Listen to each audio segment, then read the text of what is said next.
So at the beginning of this conversation, I asked you about 30 years ago. Now I'd love to ask you about a year ago. We're approaching September, right? Actually, it is September. Today's September 1st as we're doing this, September of 2021. September 1st is when my health issue happened, yeah. Was literally today, exactly a year ago. Wow. Could you tell me about that day? Yeah, so look, I've talked about it a little bit, but the truth is, I had a genetic heart issue that led to me having a blockage. The rest of my heart was pristine and clean, and I had a blockage in my the main artery that they call your widowmaker, 99%.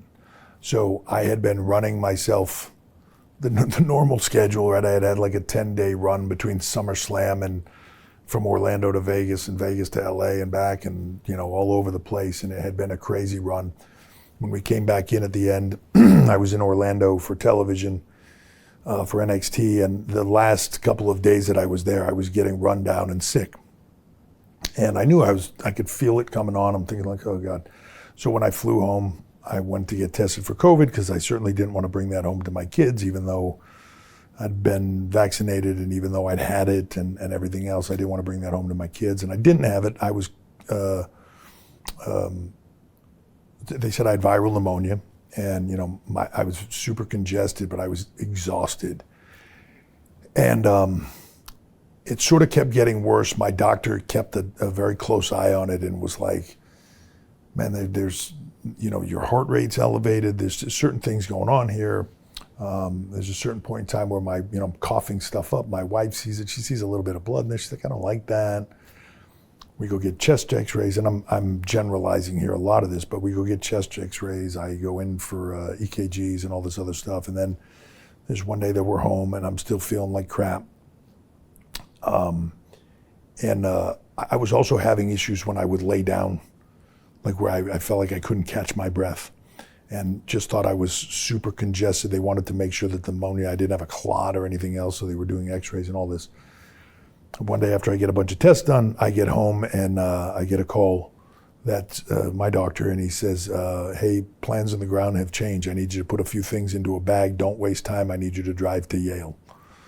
And I'm like, yeah, well, what's going on? He goes, you got something going on with your heart. I said, well, shouldn't I just go to Greenwich much closer? He said, no.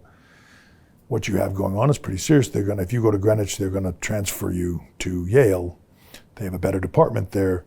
That's where you need to be. Go now. Don't waste time. Go check in the ER. I'm going to have somebody there waiting for you to check you in. I go, dude, like you're making this sound like this is life or death. What is going on? He goes, you're in heart failure.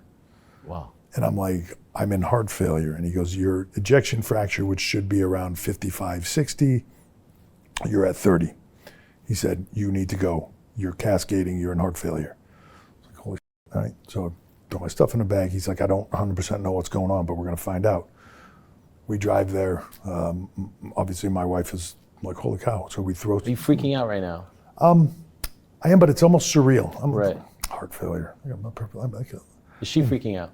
She's scared, but like I'm in good shape. I eat healthy. I eat clean. Like I don't eat crap. I don't drink. I don't smoke. I don't anything. Like I'm about as crystal clean as you can get, right? We drive there. Get checked in, obviously because of the situation, they have somebody there waiting for us. They finally check us in, we get in there. So now it's early evening, I check in, they start to run all the tests, and when I get the first test back, my ejection fracture is at 22. And they're like, holy cow, like you're cascading quickly here. We gotta find out what's going on. We can't do it till the morning. They keep running other tests, doing all this stuff. In the morning, they do a, ultrasound, a bunch of other stuff. They basically come back and say, your ejection fracture is now 12, we need to go now. Like, so I'm like 1 yard lining it. They get me in there. I have a blockage in my, what they call the widowmaker, 99%. Like, and they were like, dude, you're lucky that you didn't like throw any kind of clot or anything with all the traveling and the flying and everything else that you do. If you would have thrown a clot, that would have been it. You'd have never seen it coming. You would have just fell over and, all that stuff. So they do the cath, they put a stent in, all good. During the process, as I'm recovering from this, they had me wearing a defibrillator vest as a precaution because I had cascaded so low all this other stuff. And meanwhile, everything else now, the rest of my heart looks great. Everything else is this one thing, and they're like, when they get into my family history, they're like, wow, genetically, my dad's had triple bypass, my grandfather died young, heart disease. We didn't know this until, I literally found it out like 2 weeks prior that his dad, my great-grandfather, had died at 52, heart failure. Look, at the time, they didn't just drop dead walking, right? They didn't know. So it's like a genetic thing that you're predisposed to. So as I leave, I go home after so many days or whatever, I'm wearing this defibrillator vest. At some point they call me and they're like, you had a slight VFib episode, where VFib is where your heart flutters, and it basically, if your heart doesn't rectify itself, you die. They were like, it was very short, your heart corrected itself, but the fact of all the stuff you've been through and the fact that you had a VFib, we need to talk to you about some things. I go in and they're like, you need a defibrillator put in your chest. And I was like, I didn't even understand this at that point in time. Like a pacemaker? I'm 52 years old. Like, what are you talking about?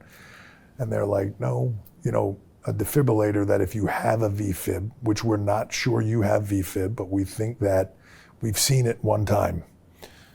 And this is how they explained it to me. They said, look, if we put this in, best case scenario is we put this in, you come back to us 30 years from now and you go like, this thing never went off once, wasted my time. You guys put this in my chest, I didn't need it. You wasted my time. And they go like, oh, that's okay.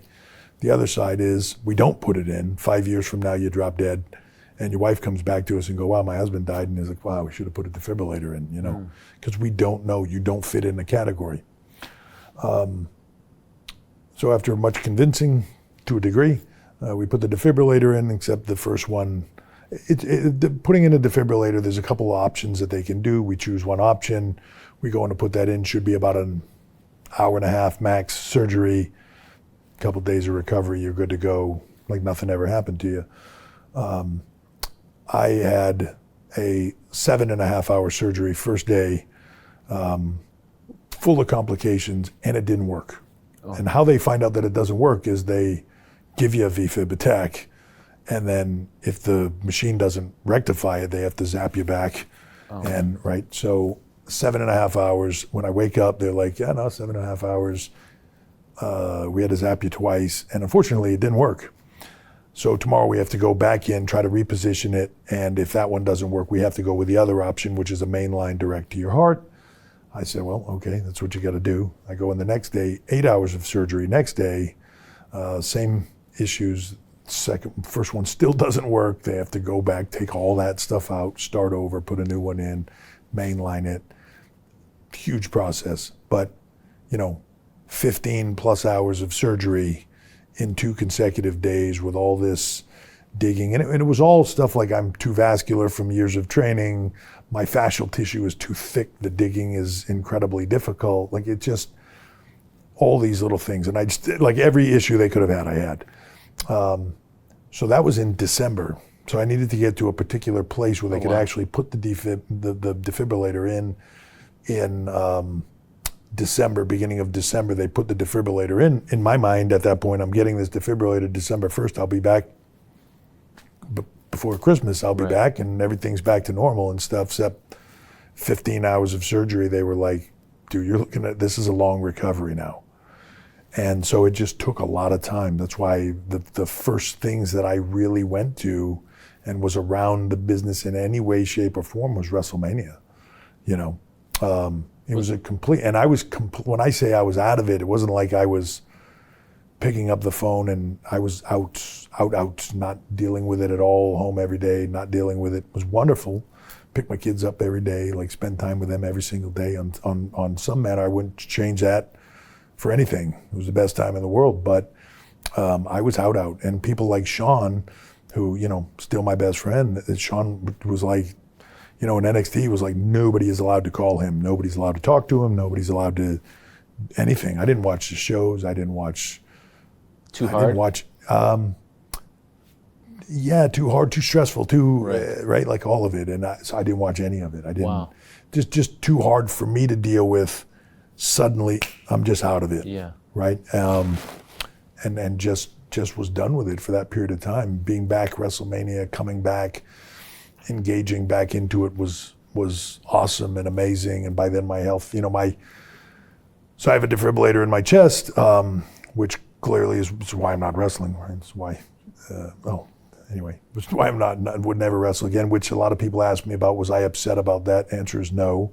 But there was a plan for you to do something at Mania. There was a plan for me to do something at WrestleMania that we had talked about. I was going to do something with Gable Steveson. Wow. Yeah. And try to get him launched and get going. But when they told me, I was like, okay. Like it wasn't, and I think Steph took it way harder than I did, and was like, "That's not bothering you." And I'm like, "Man, I wrote it till the wheels fell off. Wheels fell off. Like they tell you you're done. Like I'm done. I'm good. I did everything I wanted to do and then some."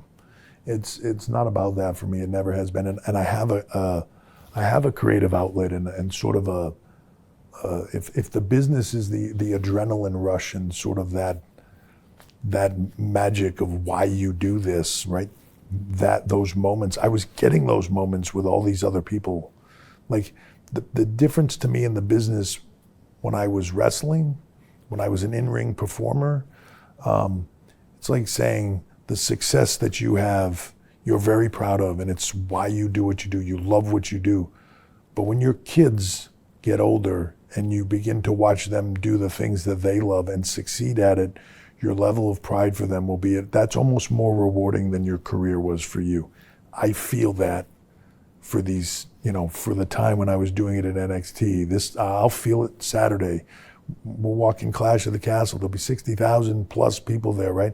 I'm going to watch Liv Morgan and Shayna. I'm going to watch Gunther and Sheamus. I'm going to watch Drew McIntyre and Roman. I'm going to know what they're going through. I'm going to know how we got them there, the help to get them there, and giving them that platform to do what they do and succeed at it and live that dream. To me, it's like watching my kids succeed at something that they've always dreamed about doing. The level of passion and pride in that is the same for me. So I don't need that outlet. I sort of like, it was almost like when Vince asked me to do WrestleMania, he was like, look, we're going to LA. It's 2 days. I need the attraction. You can do whatever you want. Tell me who you want to work with, whatever you want to do at WrestleMania. And I was like, can I think about it? Like, I'm not sure I want to do it. And he was like, really? I said, yeah, I'm just kind of done. I don't know that I want to do it. I'm too busy. I'm too much doing the other stuff. I don't know that I want to, it's too much work. It's too hard. It's too, like, you got to be all in. Mm. And he was like, all right, well, let me know. At that same period of time, we were doing the stuff with Gable, like finalizing his commitment to us and all that stuff. And when the idea came for me to do the thing with Gable, I went to Vince with the idea to do the thing with Gable, and he was like, wow, I love it, right? Like, let's go. So it was a thought for me, was like, oh, I can work with this kid, put him over, get him rolling. This will be great. Like, that's what I would like to do, if nothing else. But when they came to me and then said, it's done, it wasn't, I have no regrets, no sadness, no, people talk about like, oh, I wish I could be at peace with the way I went on. Like, I'm totally, I have no, there's not a part of me that goes like, ooh, and maybe I'll stand at the curtain Saturday, 60,000 people going crazy and go like, ooh, I bet that's a rush, right? Like, I wish I was out there for that. That'd be cool, but not really, Could I ask, and I almost hate asking you this question, at any point were you afraid of dying? The whole time, yeah. How did you deal with that? Like, that's a different level of anxiety. That's a different level of pressure. Yeah, but it's funny. I get emotional thinking about it. In some way, it's a gift to look at your life through those eyes.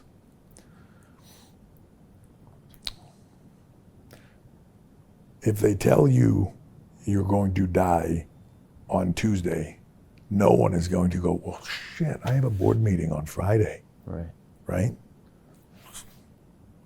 It's irrelevant. I love what I do. I love the passion that it brings out of me. I love all of it. I love creating this, I love being a part of creating the magic of what we do in WWE for people all around the world, for kids, for everybody that enjoys it.